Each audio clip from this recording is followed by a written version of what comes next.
Good morning, you all. Glenn Thomas had that moment we've all had where he realized his papers were on his desk, and it was nearly 11. So I think we ought to start singing Blue Boat Home to surprise him greatly upon his return, shall we? Yeah. I think it's 10, is it 1064? Is that 1064?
Thank you.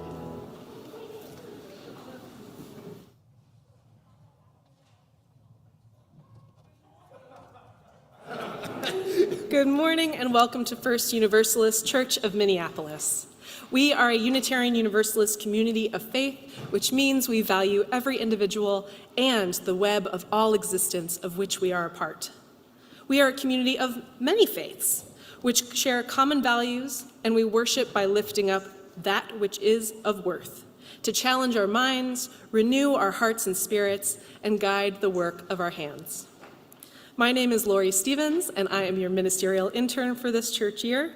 I'm very glad to be leading worship this morning with Reverend Arif Mamdani, Lauren Wyeth, Dr. Glenn Thomas Rideout, and Franco Holder.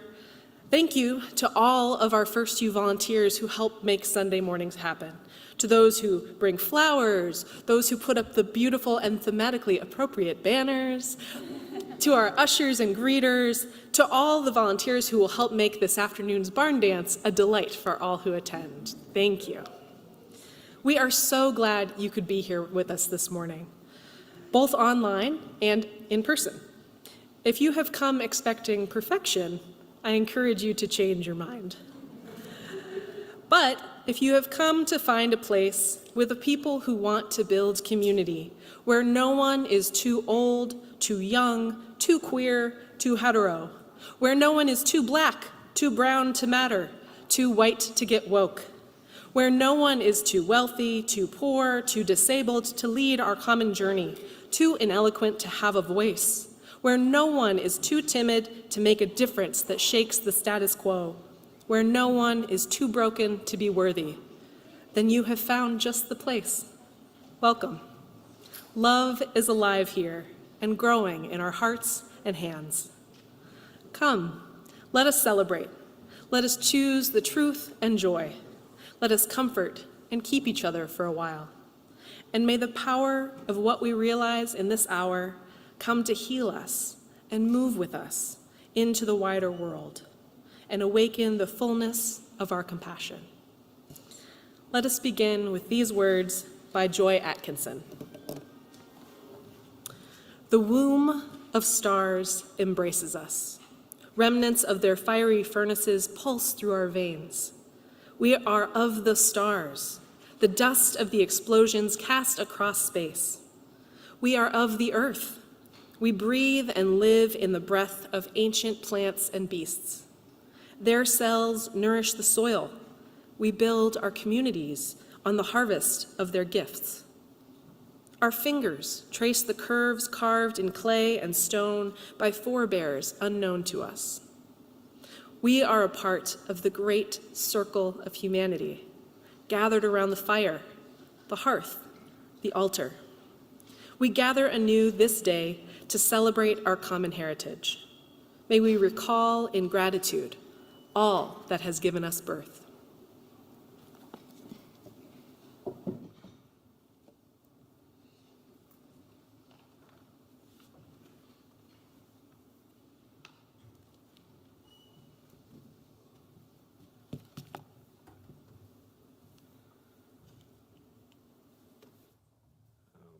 I'm getting all tangled up in all my stuff this morning.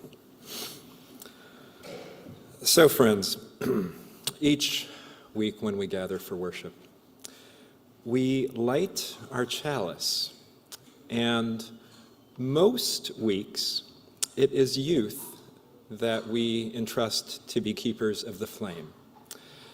But I've been hearing recently a question as to whether the adults know the words for our chalice lighting, and whether adults in the congregation can be trusted to keep the flame. And so I wonder, are there any amongst you who feel like you know our chalice lighting words quite well and would be willing to lead the congregation? Adults only, please. Yes, it is a little bit of a pop quiz, I'm sorry. And I love how timid you all are. Look at that, not a single hand is going up. Lisa, would you like to come up here?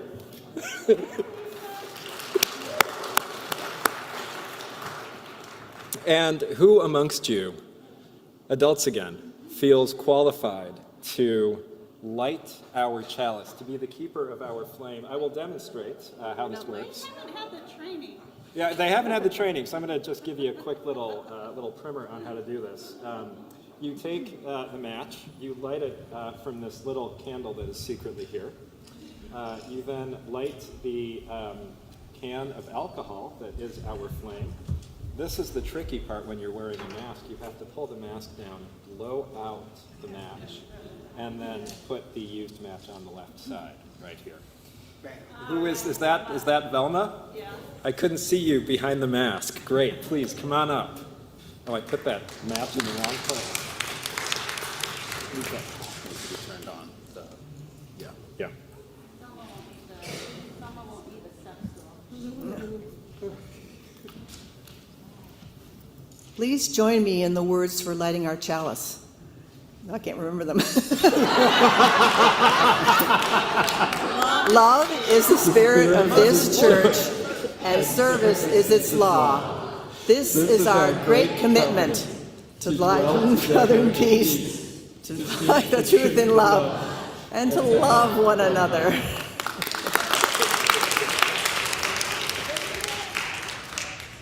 Youth, how did we do? Did we pass? Yeah, maybe. Okay, we need to keep working. Do we get a B? We got a B. I see some nods. Okay, we got a B. Excellent. Thank you. Lauren, I think we have a story to tell. Do you have I think we do.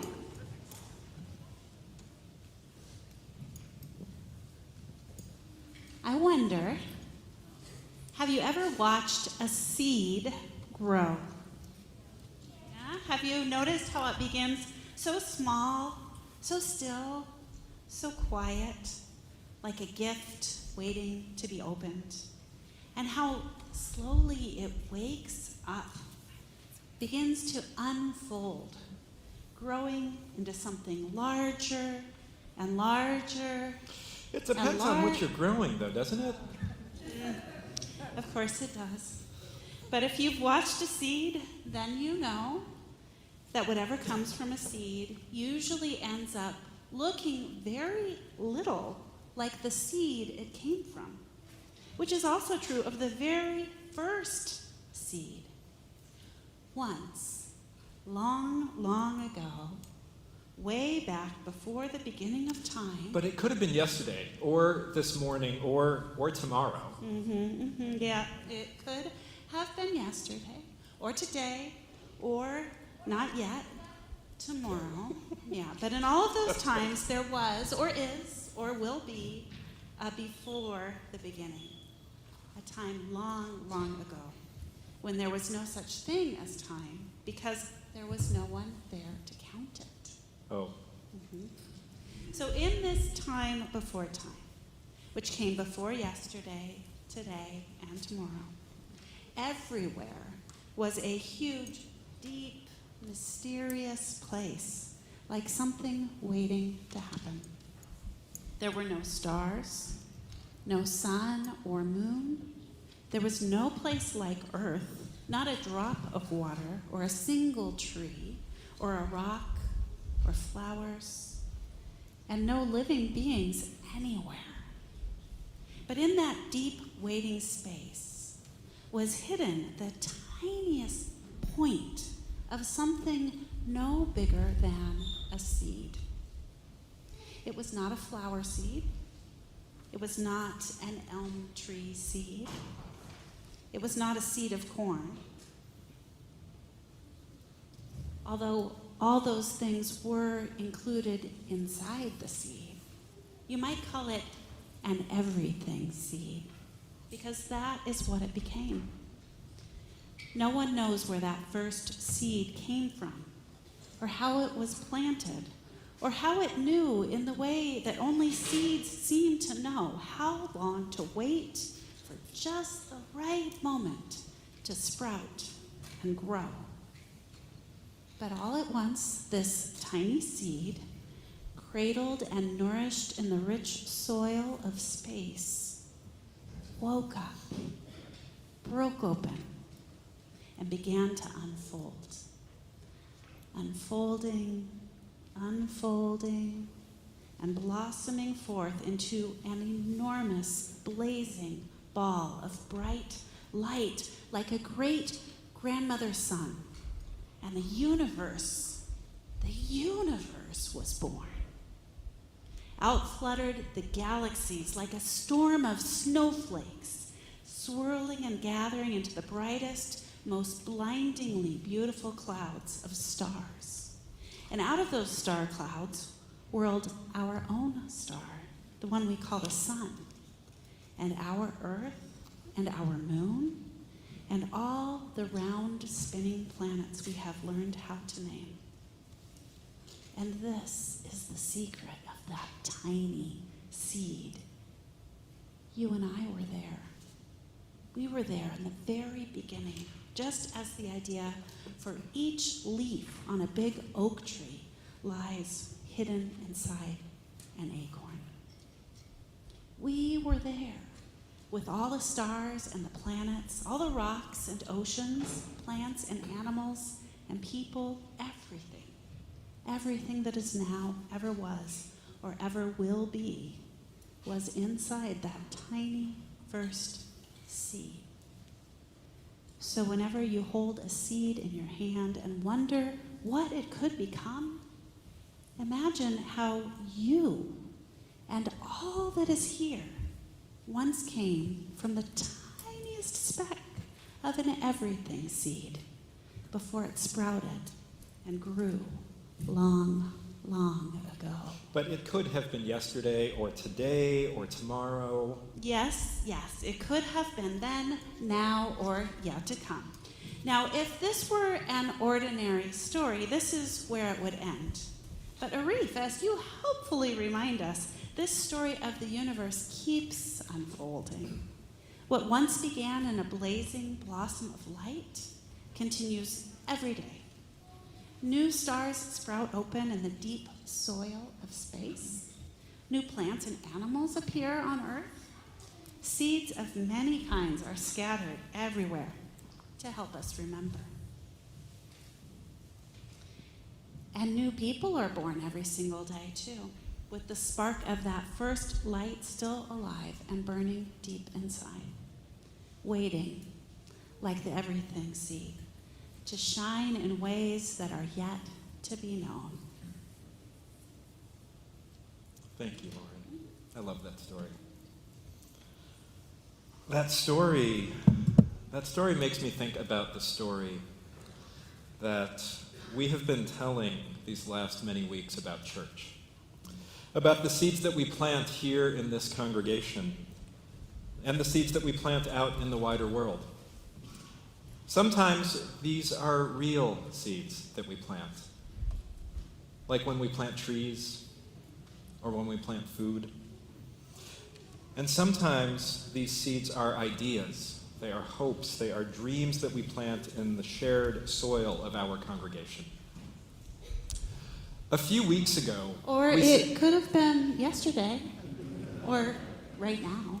It could have been yesterday, or now. or right now, maybe even tomorrow, but a few weeks ago, or yesterday, or right now, we sent paper out to folks in the congregation that we have addresses for, and we invited you to come to church to grab a special piece of paper if you did not get one in the mail. These special pieces of paper are paper with seeds embedded in them, seed paper. And we asked you, or we are asking you now, or tomorrow, to write on your seed paper, if you did not already, a hope or an aspiration for this community. What is a seed that you want to plant here in this church?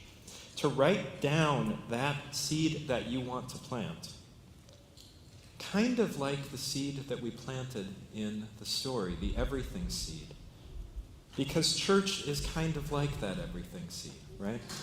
We bring here these seeds that we want to plant, knowing that what we plant can grow into whatever it is that we imagine, and knowing that what we plant here, once it starts growing with everything else, will become something bigger than we can imagine it will be on its own.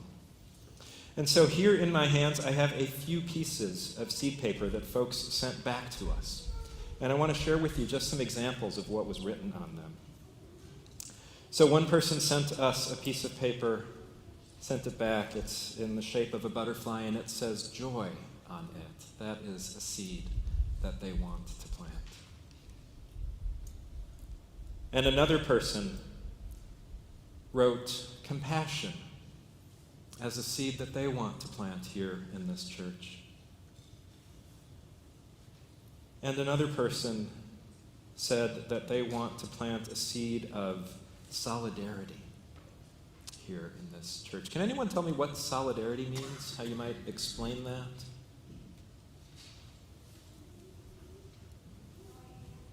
No idea. Yeah, what are you thinking? Staying together. Staying together. Yeah. Staying connected. Toward a common goal. Staying connected toward a common goal. These are some of the kinds of things that we're encouraging you to plant here in this congregation, right?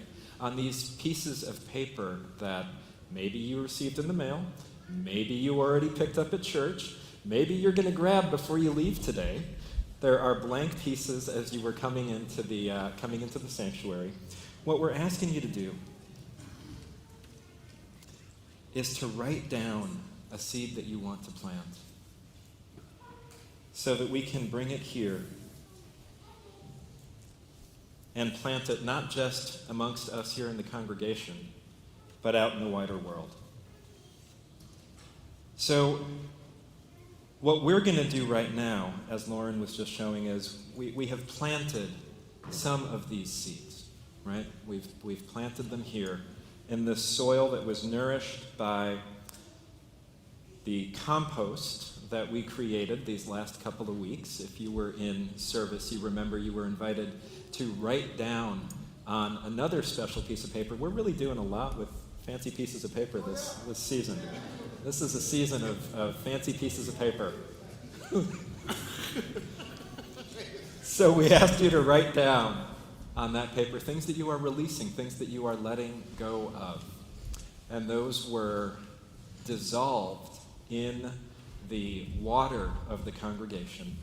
Some of that is fertilizing, is composting our soil. And I'm going to water this with water from the congregation, water collected in our water communion. And we are going to allow that to grow. Just a little more. And here is the next part of this invitation for you all. For the grown-ups in the sanctuary, as you depart, we invite you to take a piece of seed paper with you, not the piece that you brought with you, but someone else's. To take that with you, to take that home, and when the weather permits, my goodness, it is still snowing. When the weather makes this possible, to plant that piece of paper, to plant those seeds somewhere where you can nourish them, to water that seed, be it a seed of compassion or joy or hope or whatever it is that it says on that piece of paper, and to care for that dream and hope and aspiration as if it were your own. Because that is what we do here in this congregation. We bring ourselves together in the many ways that we give and receive and grow here. We plant seeds and we grow and nourish them together so that they might become something far, far grander than we can possibly imagine on our own. Amen?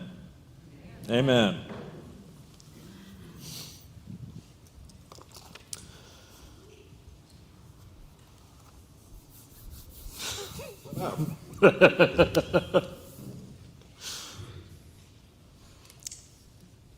In this soil, we have seeds.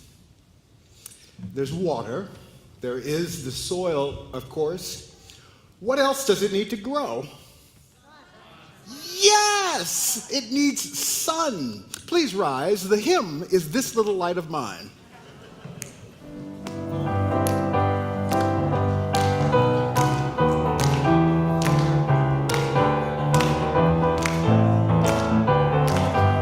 Let's sing to make something grow. This little light of mine. Whoa, I'm gonna let it grow. I'm gonna let it grow.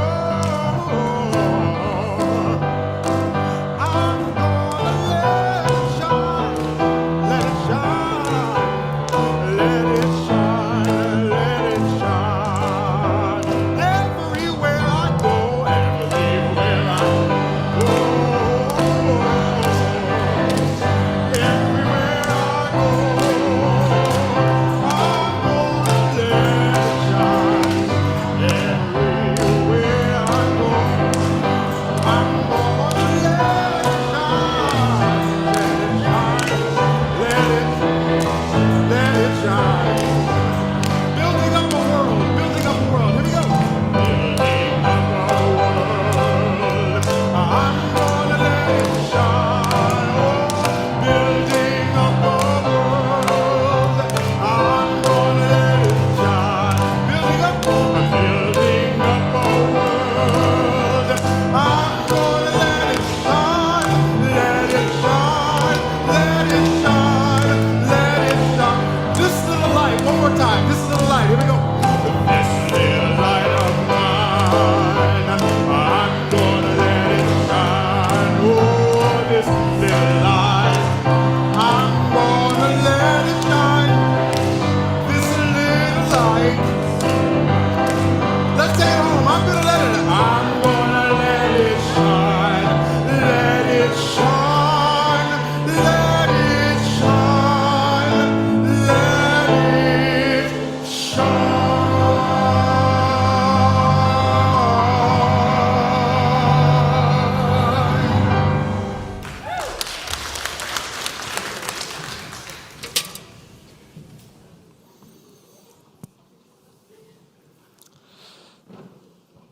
So, dear ones, we have planted, we have watered, we have shined our light. In just a moment, I will be inviting the youth amongst us to go off to your religious education classrooms. But before you do, I'd like you to join me in offering a blessing to the adults who are going to stay in the sanctuary. I'm glad that that was amusing. So, young ones, oftentimes when we send you off to your religious education classrooms, we offer words of blessing to you, but I think that what I want you to do this morning is to turn that around. So let's take the light that we created. Let's bring the light that we created into our hands, and if you are a young one who is about to head out to religious education classes, beam some of that light onto these grown-ups around you. Just give them some of that light. We can offer them words of blessing. May you grow in body, mind, and spirit in this hour of worship in the sanctuary. We will be off in our classrooms doing the same. We hope you all have as much fun as we will be having. Any other words of blessing that you want to offer onto the grown-ups who are staying in the sanctuary? And as we wrap that up, we can rub our hands together. I know when I offer blessing through my hands start to get a little hot, get a little energy in them. And then you can just put that into yourself. Soak that up for yourself. And now I invite the older youth, 6th grade and up, to head out to your religious education classes.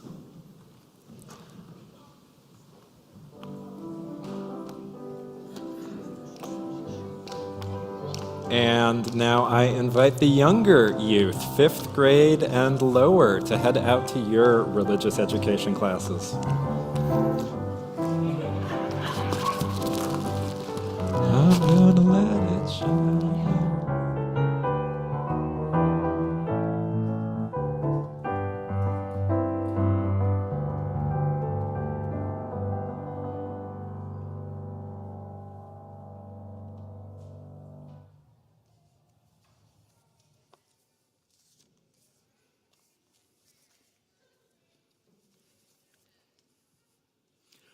A very interesting thing happens at this moment in our community's service together. We have the blessing of a whole lot of sound and bustle from the youngest among us. You can hear it. It represents the going and the growing of new life. And we follow that with some time of collective quiet keeping, with some silence, to reflect with one another, to meditate, to bring ourselves deeper into our center, to hear the still small voice within, if that still small voice is willing to speak. Now is a moment to do that work together. Imagine in America how often you see a crowd this large not making any sound.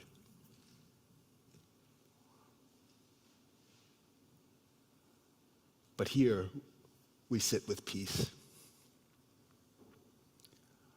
And we think from the still small voice within of our connection to the interdependent web that holds us all.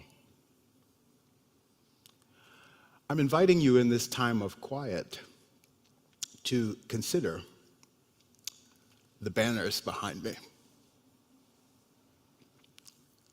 Have you ever looked at the sky at night and been breathtaken The Black author Lucille Clifton says, "The first poem happened when somebody walked out of a cave or walked onto a savanna and looked up at the sky and said, 'Ah!' That was the first poem." I invite you to a time to allow your spirit to write poetry to you. I'll watch the clock for a while. I invite you to listen.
For each child that's born, a morning star rises and sings to the universe who we are. For each child that's born, a morning star rises and sings to the universe who we are. We are our grandmother's prayers, and we are our grandfather's dreamings. We are the breath of our ancestors. We are the Spirit of God. For each child that's born, a morning star rises and sings to the universe who we are. For each child that's born, a morning star rises and sings to the universe who we are.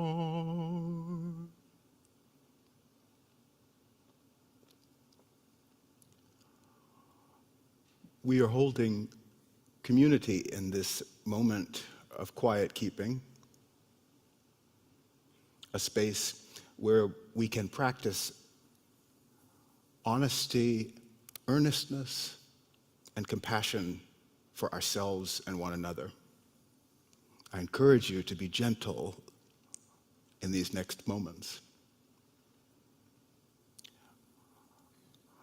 I'm inviting us to share joys, concerns, wonder in the silence of our hearts, or as out loud as it needs to be said.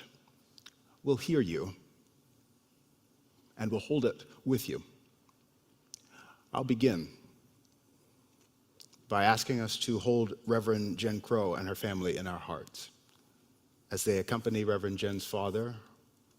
Reverend Jen's father's name is Cliff. Cliff begins hospice care tomorrow.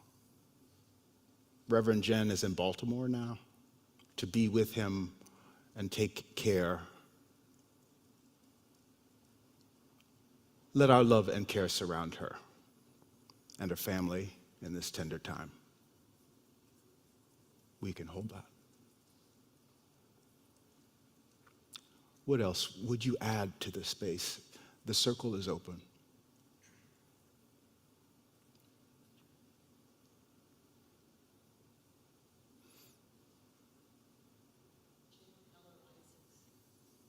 Thank you.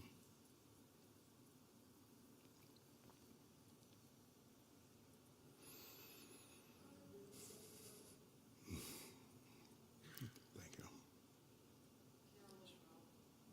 Thank you.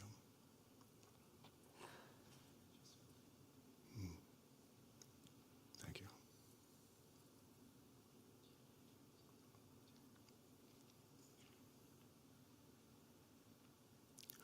Will you hold these names with me? Hold them in your heart while we pray. Dear one, we call you God because a small name is all we can come up with for all that is mysterious and beyond our knowing.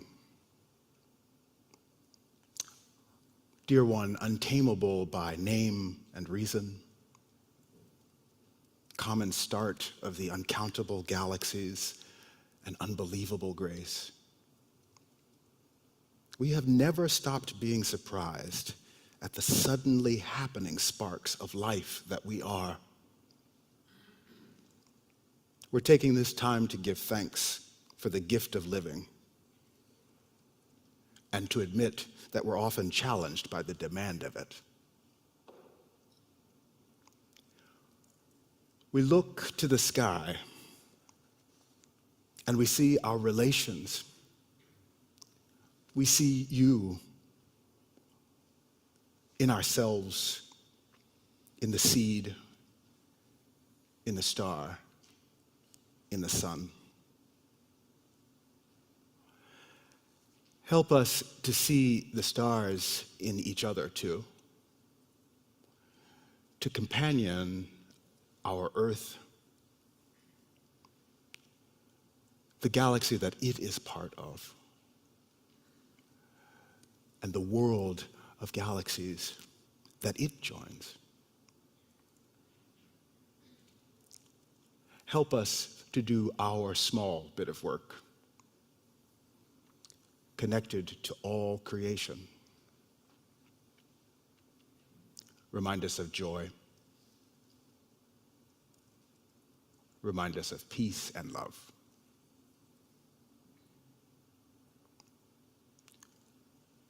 Ashe. Amen.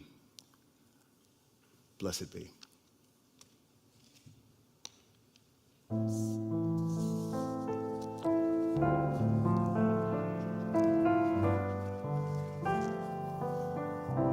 Spirit of life. Spirit of love, come unto me. Sing in my heart all the stars of compassion.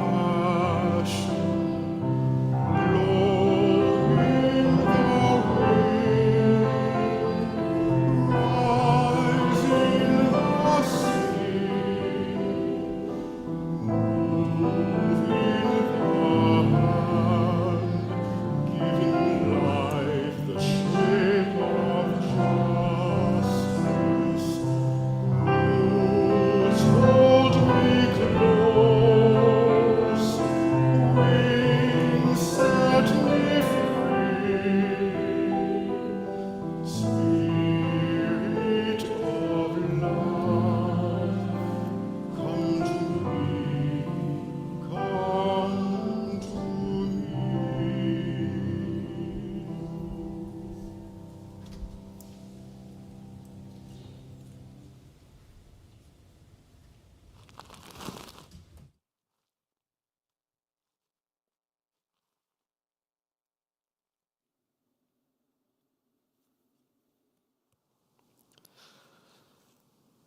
So, dear ones, each week when we gather, we make time for the spiritual practice of generosity as we give and receive our offering. This week, our offering is a little bit different. Some of you may have received, hopefully you received, in the mail or were invited to pick up a packet inviting you to be part of this year's annual giving campaign. And in that packet were commitment cards. They looked something like this, as well as the seed paper that we have mentioned now 3 times, I think, maybe 4, maybe 5. Those of you that are keeping track on your bingo cards, this counts as the free space. But they included these commitment cards, they included the seed paper, and so our offering this morning is sort of a multi-part offering. There are a few different pieces of instruction that I have for you. The first is, when you leave, to make sure that you grab a piece of that seed paper and to take it with you, to plant it and to nourish it. The second part of the invitation is that when the baskets come around, if you brought your card with you, to put it in the basket as it goes past. Now, you may be thinking, oh no, I forgot it at home. It's sitting on the counter, in the bottom of my bag. I meant to grab it. How many times have you walked out the door? Name tags, this happens to all the time, right? My name tag looks really great on my counter at home. If you forgot your card, we have extra. We wouldn't want you to be left out. In fact, we very much want to hear from everyone. And so if you would like, there are blank cards out in the narthex just outside the sanctuary. You can grab one, you can fill it out, you can give it to one of the ushers, you can give it one of the staff people. We will make sure that you are counted and that card and that commitment of support to the church's annual operating budget gets to where it needs to be. Was that getting kind of springy, or was that just me? Okay. The chalice has been letting its feelings be known recently. The last thing that I want to say to you about these commitment cards is that you can also make your commitment online. If you go to our website, click on the donate button, there is instruction for making your commitment online. So however it is, whether you have a card filled out with you today that you will drop in the offering basket, whether you want to grab one and fill it out before you leave, or whether you want to do this online, we are asking you to let us know today how you would like to support the annual operating budget of the church, how you would like to help to nourish the seeds that are planted here. The last thing that I want to tell you about today's offering is that, as always, as these baskets come past, if you would like to make a donation to support the church, that's where the offering is going today, you are more than welcome to do that as well. Cash, check, credit card information will be projected up on the screens. We thank you for the many, many ways that you support this congregation. I invite the ushers to please come forward.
Whenever I hear good jazz, it makes me proud to be an American. Even prouder to be a black American, because, yeah, we brought us that. That was real good. Thank you, Franco. And thank you to James Williams, the pioneering jazz composer. He doesn't get his due. James Williams, Images of Things to Come, which is beautifully rendered. Thank you very much, Franco. We have an opportunity to sing together. The hymn is 1068, and the title is what Reverend Arif is about to be. It's titled Rising Green. Would you rise? Here we go.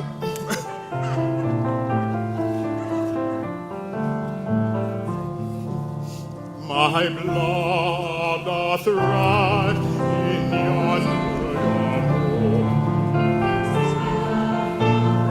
In my veins, boundless my soul, like the open sky, where the stars forever have lain.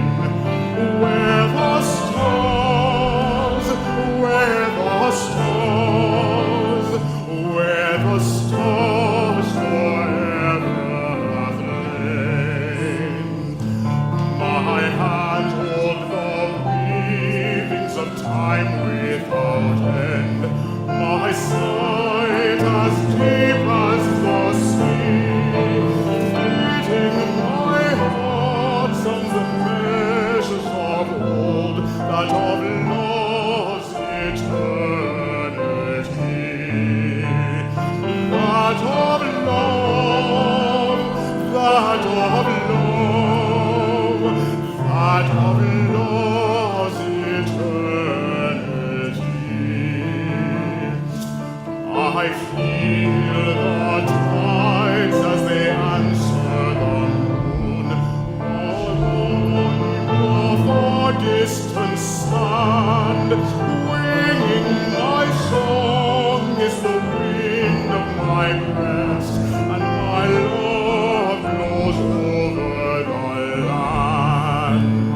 And my love, and my love, and my love blows over the land. My foot carries days of the old into new. Our dreaming shows us the way. Wondrous our face settles deep in the earth, rising green to bring a new day. Rising green, rising green, rising green to bring a new day.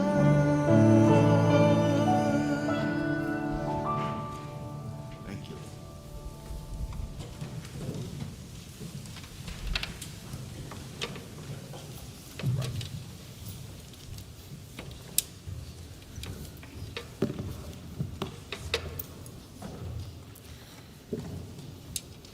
It's spring? Wrote that a few days ago. Whoops. I jinxed it. But, it is technically spring, and as I'm sure you are all aware, human cultures acknowledge spring in a bunch of different ways, like Easter and Passover, Ostara, the celebration of the Buddha's enlightenment. All over the Northern Hemisphere right now, things are blooming. The variety of these celebrations is very rich, but the themes are usually similar, coming through something really difficult into something easier. For most of my life, and probably for many of you, I didn't have what I saw everyone else around me doing. These ritual celebrations, these joyous spring moments of togetherness. Until I learned about Yuri's Night. Yuri's Night was created by the United Nations as a holiday for all humanity. It's celebrated on April 12th, which was just a few days ago, and it's the anniversary of the first human spaceflight. Yuri Gagarin was an ordinary guy. The Soviets picked him for just that reason. Born to peasants, became a metal worker, kind of short, had a nice smile. If this guy could go to space, anybody could do it. His fellow cosmonauts in training voted for him to go up first, so they must have really liked him. Or they really didn't. As liftoff began, he said the Russian version of "off we go," which became a space geek catchphrase. He blasted up there in his rickety ship. This was 1961.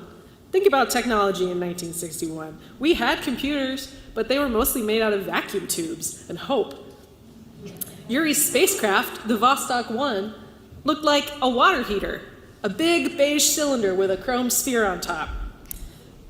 Yeah, he rode that into space. But it did the job. No human had ever flown so high before. A dog, a monkey, some fruit flies, but no humans had ever exited Earth's bubble. For those of us who've lived our whole lives in the space age, that can feel easy to take for granted. But Yuri Gagarin felt that it was important enough to risk his life for. Yuri flew at about 17,500 miles per hour.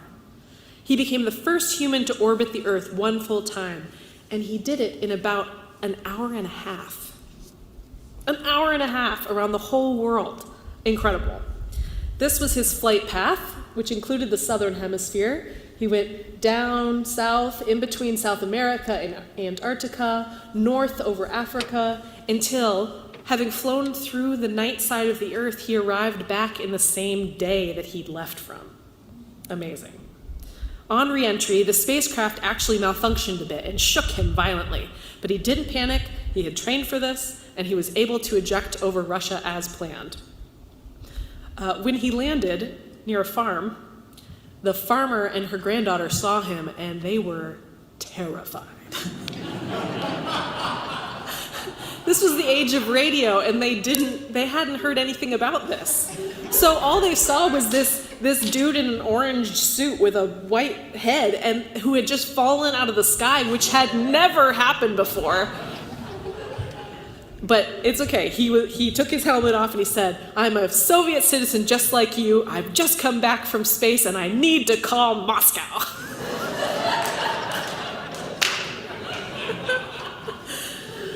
The celebrations to mark Yuri's return were the biggest since the end of World War II, 16 years before. He went on tour through 30 countries, and his story was published in newspapers across the world. This regular guy had become a global superhero. Now, it feels a little funny to be talking about a Russian hero right now, what with all that's going on. But what I want to invite us to remember is that Russia is full of regular people, just like Yuri.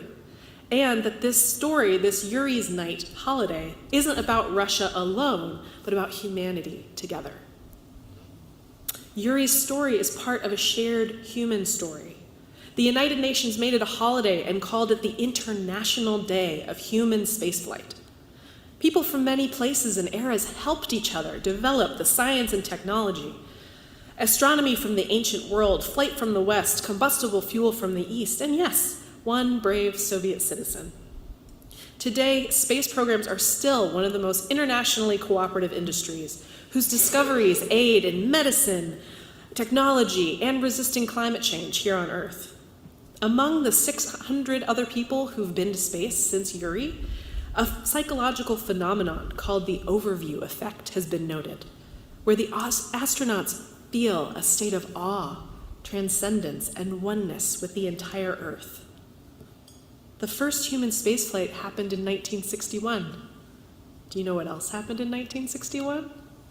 The Unitarians and the Universalists merged.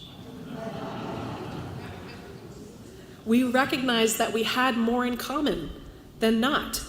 We honored the past, and something rooted but new began to grow. Our faith is one of the space age, which recognizes inherent worthiness across a connected globe. Our faith is one which speaks truth to power, which is part of the great story of life on Earth.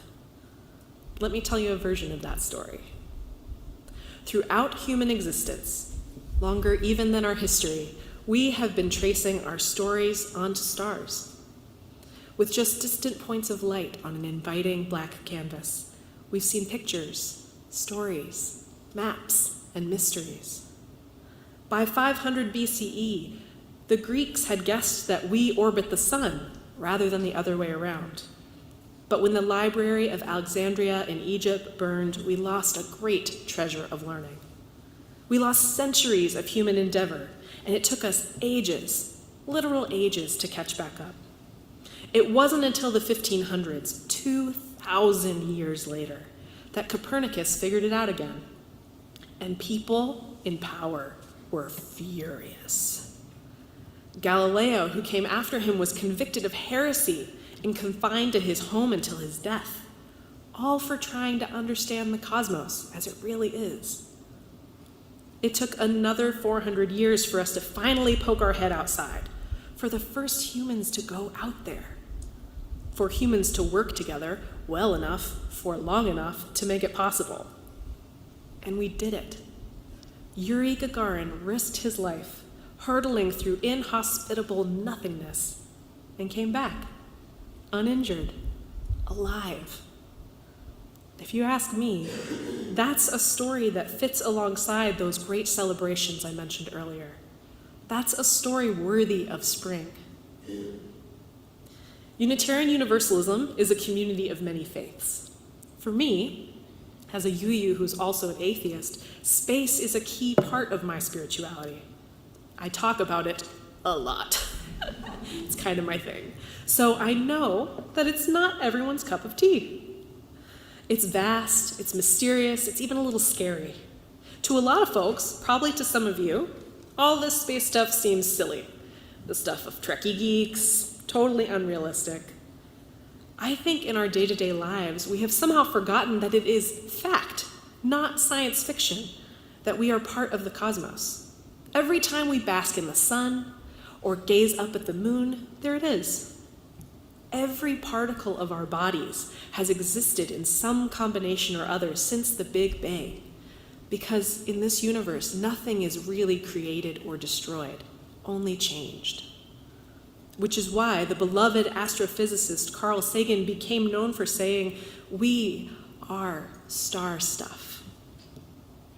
Space is our hometown, but we've forgotten our cosmic context. Here's what I mean by our cosmic context. We've heard Yuri's story, and we've heard the story of human spaceflight, but what about the story of life on Earth itself? Besides the Milky Way, we estimate that there are 100 to 200 billion other galaxies. This photo from the James Webb Telescope, which is the sky full of points of light, all those points of light are not stars, they're galaxies.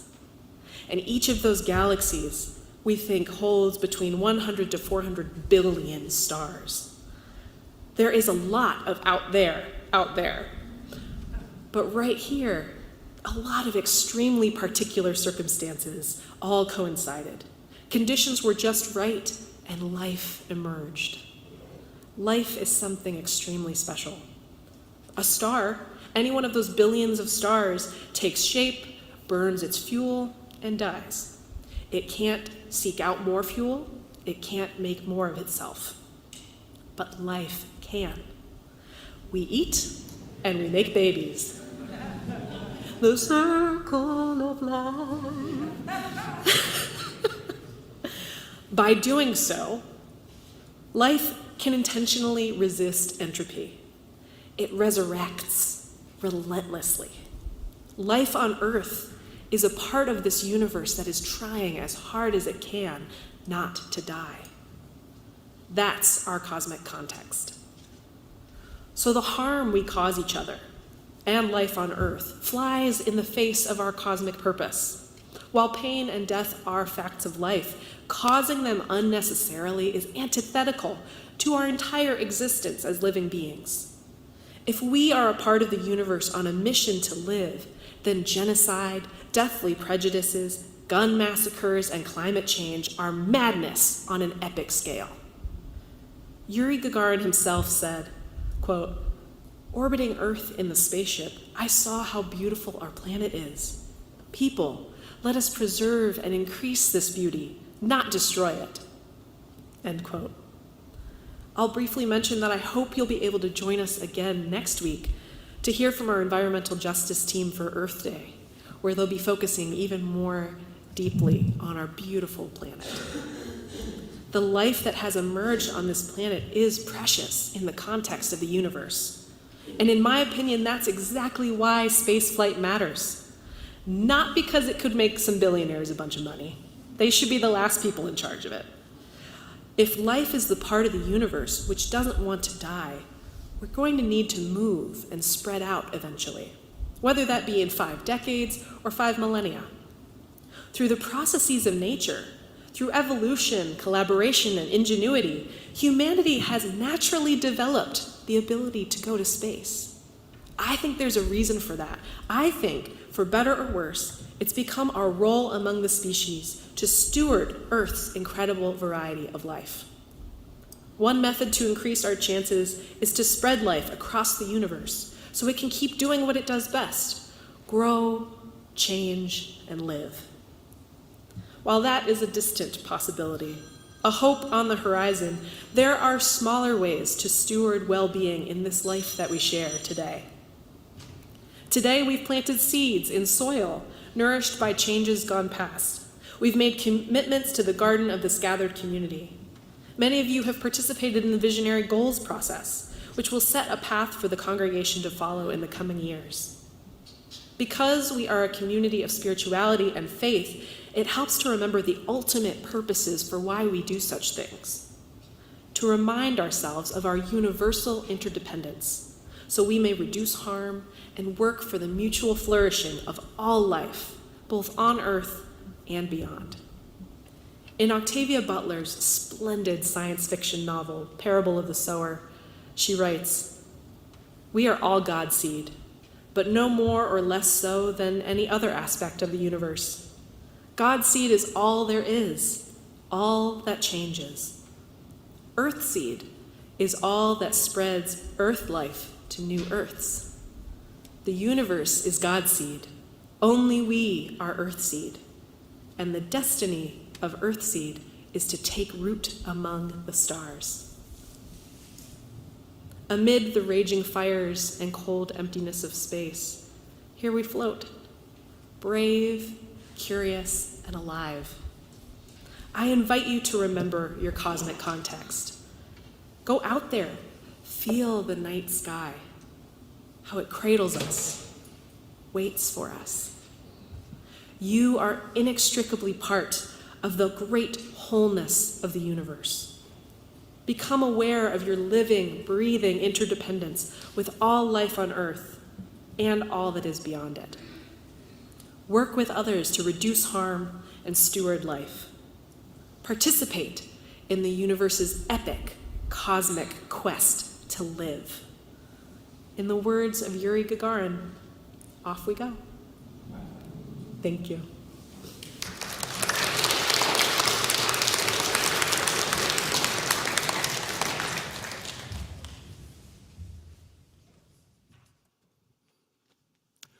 From the seeds that we feed to the seeds that we are, I invite you to sing with me. The hymn is "Touch the Earth, Reach the Sky." It's hymn 301. Rise with me and let's sing together.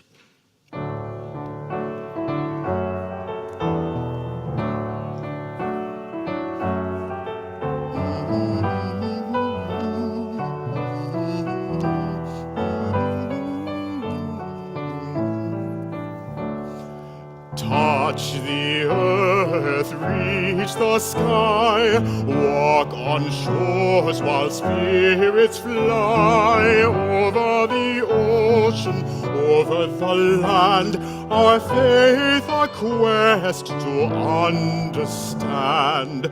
Touch the earth, reach the sky. Children ask the reasons why. In our lives the answers show, and by our love they learn and grow. Touch the earth, reach the sky.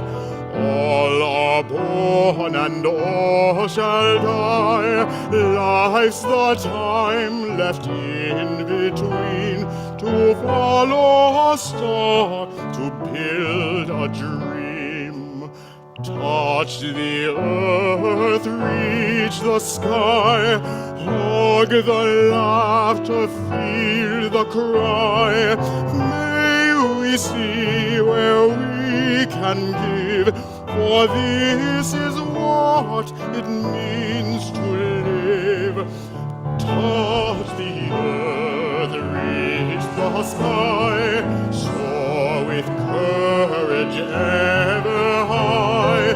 Spirits joining as we fly, to touch the earth, to reach the sky.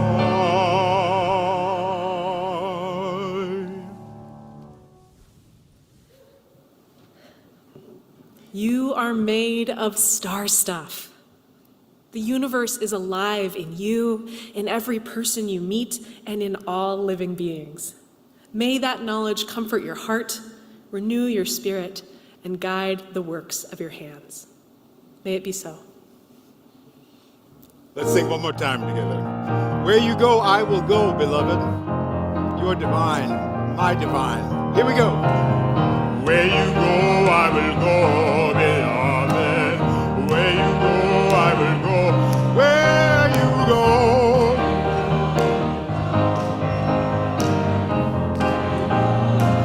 And your people are my people. Your people are mine. Your people are my people. You're divine, my dear. One more time, where you go, I will go, beloved. Where you go, I will go. Where you go, I will go, beloved. Where you go, I will go. And your people are my people. Your people are mine. Your people are mine. You're divine, my